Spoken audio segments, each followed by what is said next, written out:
Hello NEET aspirants, आज मैं कुछ जेनेटिक्स का क्वेश्चन लेके आई हूँ जिसमें फर्स्ट क्वेश्चन है what is pattern of inheritance of polygenic trait. मैं इसका आंसर पहले से लिख दूँ ताकि आपको इजी पड़े समझने में। जो नॉन मेंडेलियन इनहेरिटेंस पैटर्न होता है ना, उसमें 3 कैरेक्टर्स होते हैं या फिर 3 ट्रेट होते हैं, इनकम्प्लीट डोमिनेंस, को डोमिनेंस, पॉलीजेनिक इनहेरिटेंस। इसको ना आप याद कर लेंगे बिकॉज ये बहुत ही ज़्यादा इंपॉर्टेंट है। नेक्स्ट क्वेश्चन है broad palm with characteristic palm trees is visible in person suffering from broad palm. Broad palm बहुत एनसीईआरटी का बहुत इंपॉर्टेंट लाइन है, ये डाउन सिंड्रोम होता है। ये आपको क्वेश्चन ब्रॉड पाम पढ़ने से ही आपको आ जाना चाहिए, ठीक है। उसके बाद ये है question number 3, a gene trait control by 3 और मोर देन 3 एलील। देखो इसमें ऑप्शन में ही एलील आ गया है, तो 1 का हो जाएगा 2, मतलब ए का 2 इसमें है, इसमें भी है, ठीक है।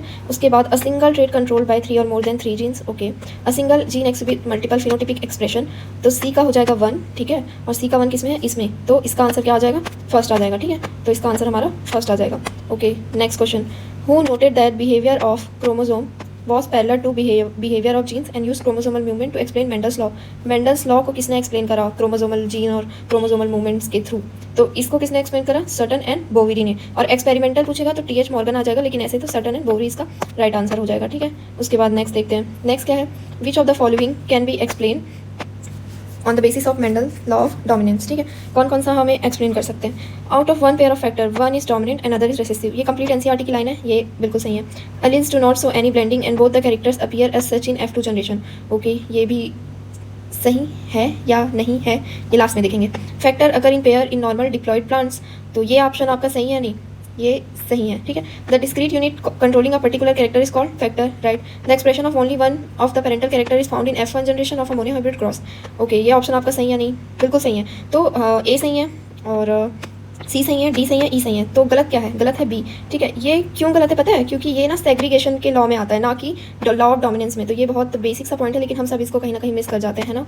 तो ये किस में आता है, इसको याद रख लेना कि ये लॉ ऑफ सेग्रीगेशन में आता है, सेग्रीगेशन के लॉ में आता है, ना कि किसमें, डोमिनेंस में, ठीक है। तो आंसर आ जाएगा क्या, हमारा ऑप्शन सेकंड आ जाएगा आंसर, ठीक है। फिर अपना नेक्स्ट है, linkage was describe by Morgan in Drosophila. हाँ ये तो सही है, मतलब अच्छा इसके अंदर पॉइंट्स दिया गया है, उसको हमें सॉल्व करना है, ठीक है। He hybridized yellow-bodied, white-eyed females to brown-body, red-eyed males, and then intercrossed their progeny. First option सही है।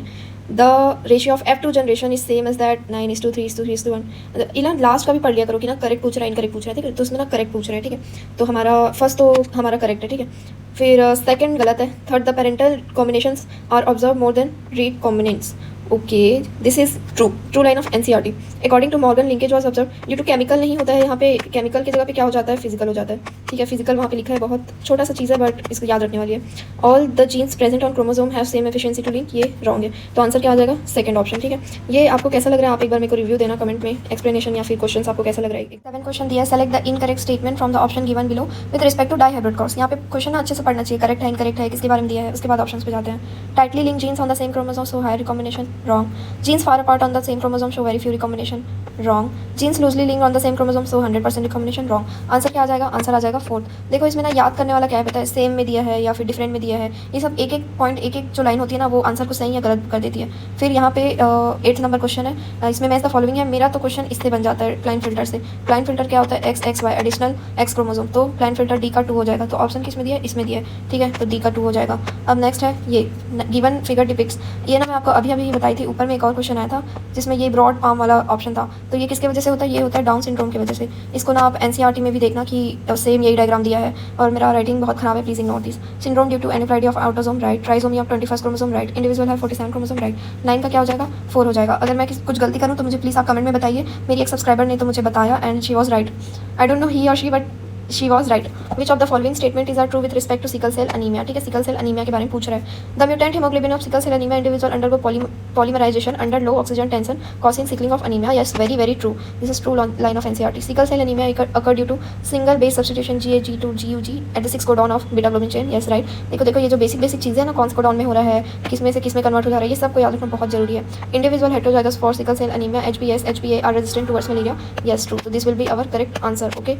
then next we go towards the next question which you can read and think in your mind and then solve। you can pause and solve all these questions, okay। a DNA sequence this and this is given after mutation one nucleotide A is added after first codon ATG के बाद add हो रहा है, मतलब add अगर वाला word आ गया ना, ऐड या रिमूव फ्रेम शिफ्ट म्यूटेशन आ जाएगा आंसर। ये जो है छोटी छोटी चीज़ें हैं जो हमें याद रखनी है।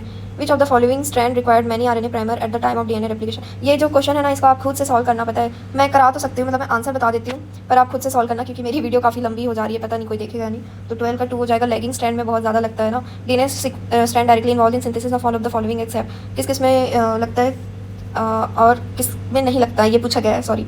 ठीक है, तो 13 का आ जाएगा 4, क्योंकि प्रोटीन में नहीं लगता है डीएनए स्ट्रैंड, डायरेक्टली इन्वॉल्व नहीं होता है।